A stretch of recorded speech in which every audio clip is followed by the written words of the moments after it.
महाराष्ट्रामध्ये मतदान वाढलेलं आहे, टक्केवारी वाढलेली आहे. आजपर्यंतचा अनुभव आहे की जेव्हा जेव्हा टक्केवारी वाढते त्यावेळेस भाजप आणि मित्रपक्षाला त्याचा फायदा होतो.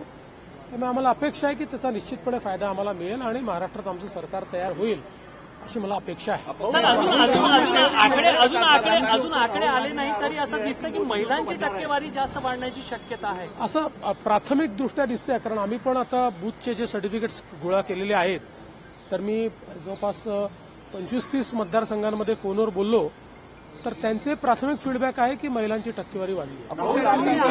अपक्षांशी संपर्क साधला जात आहे असं करताय भाजपकडून, काही अपक्षांना सोबत घेतात? आम्ही अजून तरी कोणाशी संपर्क साधला नाही.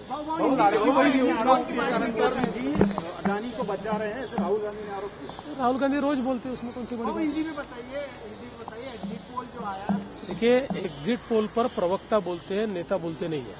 लाडकी बहीण योजना जी आहे त्याच्यामुळे हे टक्केवारी वाढत आहे असं वाटतंय का? आपलं राजकीय अनुभवातून नाही, शक्यता आहे की लाडकी बहीण योजनेमुळे महिलांची टक्केवारी वाढली असण्याची शक्यता नाकारता येत नाही. कुठली चर्चा नाही.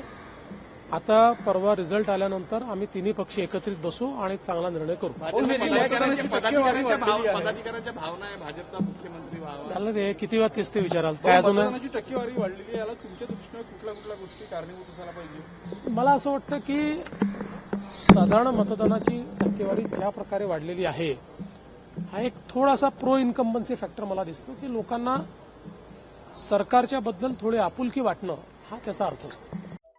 Subscribe to Midday India.